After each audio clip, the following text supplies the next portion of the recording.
ನನ್ನ ಸೀಮಂತದ ದಿನದ್ದೇ continuation part ಆಗಿರುತ್ತೆ ಇದು. ಲಾಸ್ಟ್ ವ್ಲಾಗಲ್ಲಿ ಹೇಳ್ದಂಗೆ ನಮ್ಗೆ 10:30 to 11:30 ಟೈಮಿಂಗ್ಸ್ ಕೊಟ್ಟಿದ್ರಲ್ವಾ.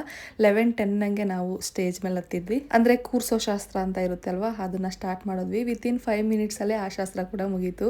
ಅಂದರೆ ರಂಜಿತ್ ಹೂನಾರ ಹಾಕಿ ಅರ್ಶಿನ ಕುಂಕುಮ ಇಟ್ಟು ಹೂ ಮುಡಿಸಿದ್ದು. ಆ ಶಾಸ್ತ್ರ ಕಂಪ್ಲೀಟ್ ಆದಮೇಲೆ ಮತ್ತೆ ನಂದು ರಂಜಿತದ್ದು ಕೆಲವೊಂದಷ್ಟು ಫೋಟೋಸ್ ವಿಡಿಯೋಸ್ ತೆಗೆದ್ರು ಸ್ಟೇಜ್ ಮೇಲೆನೆ. ಅದೆಲ್ಲ ಆದಮೇಲೆ ರಿಲೇಟಿವ್ಸ್ ಮತ್ತೆ ಫ್ಯಾಮಿಲಿ ಮೆಂಬರ್ಸ್ ಎಲ್ಲರೂ ಬಂದಿರ್ತಾರಲ್ವಾ, ಅವರು ಒಬ್ಬೊಬ್ಬರಾಗೆ ಬಂದು ಅರ್ಶಿನ ಕುಂಕುಮ ಇಟ್ಟು ಹೂ ಮುಡಿಸಿ ಅಂದರೆ ಅದೇನಿರುತ್ತೋ ಶಾಸ್ತ್ರ ಅದನ್ನ ಮಾಡ್ತಾ ಇದ್ರು. ಅಂಡ್ ನೀವು ಕೂಡ ನನ್ನ ಫ್ಯಾಮಿಲಿ ಮೆಂಬರ್ಸ್ ತರನೇ ಫ್ರಮ್ ಡೇ 1 ಇಂದನೂ ನಾನು ಅದನ್ನ ಹೇಳ್ತಾ ಬಂದಿದ್ದೀನಿ. ಅಂಡ್ ನೀವೆಲ್ಲರೂ ಕೂಡ ನನಗೆ ಬ್ಲೆಸ್ಸಿಂಗ್ಸ್ನ ಕಳಿಸಿ ನಾನು ನಿಮ್ಮ ಬ್ಲೆಸ್ಸಿಂಗ್ಸ್ಗೆ ವೆಯ್ಟ್ ಮಾಡ್ತಾ ಇರ್ತೀನಿ. ಯೂಟ್ಯೂಬಲ್ಲಿ ಲಾಂಗ್ ವಿಡಿಯೋ ಹಾಕಿದ್ದೆ, ಸುಮಾರು ಜನ ಆಲ್ರೆಡಿ ತುಂಬ ಕಾಂಪ್ಲಿಮೆಂಟ್ಸ್ ಕೊಟ್ಟಿದ್ದೀರಾ, ತುಂಬ ಬ್ಲೆಸ್ಸಿಂಗ್ಸ್ನ ಕಳಿಸಿದ್ದೀರಾ. ಥ್ಯಾಂಕ್ ಯು ಸೋ ಮಚ್ ನಿಮ್ಮೆಲ್ರಿಗೂ. ಕುಂಕುಮ ಇಟ್ಟಿದ್ರು ಅಲ್ವಾ, ಅದೆಲ್ಲ ಮೂಗ್ಮೇಲೆ ಬಂದ್ಬಿಟ್ಟಿತ್ತು. ಅದನ್ನ ಒರೆಸ್ಕೊಂಡ್ರೆ ಫುಲ್ ಮೇಕಪ್ ಹಾಳಾಗ್ಬಿಡುತ್ತೆ ಅಂದ್ಬಿಟ್ಟು ಸುಮ್ಮನೆ ಕರ್ಚಿಫಲ್ಲಿ ಟ್ಯಾಪ್ ಮಾಡ್ಕೊಂಡೆ.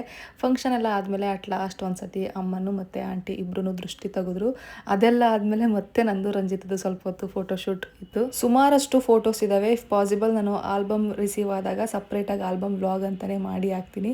ನೆಕ್ಸ್ಟ್ ಊಟ ಮಾಡಿಕೊಂಡು ಮತ್ತೆ ಸ್ವಲ್ಪ ಹೊತ್ತು ಫೋಟೋಶೂಟ್ ಇತ್ತು ಫ್ಯಾಮಿಲಿ ಜೊತೆ ಆ್ಯಂಡ್ ರಂಜಿತ್ ಜೊತೆ. ಈವ್ನಿಂಗ್ ಒಂದು 3:34 ಹಂಗೆ ಟೆಂಪಲ್ ಹತ್ರ ಕೂಡ ಹೋಗ್ಬಿಟ್ಟು ಬಂದ್ವಿ. ನಮ್ಮೂರಲ್ಲೇ ಇರೋದು ಆ್ಯಂಡ್ ಇದು ನಮಗೆ ಮನೆ ದೇವ್ರು ಕೂಡ. ಅಲ್ಲಿ ಪೂಜೆ ಮಾಡಿಸ್ಕೊಂಡು ಮನೆಗೆ ಬಂದಮೇಲೆ ಒಂದು 2 ಅವರ್ಸ್ ಟೈಮ್ ಸ್ಪೆಂಡ್ ಮಾಡಿದ್ವಿ. ಈವ್ನಿಂಗ್ ಹಂಗೆ ಎಲ್ಲರೂ ಕೂಡ ಮತ್ತೆ ಅಮ್ಮನ ಮನೆಗೆ ಹೊರಟ್ವಿ.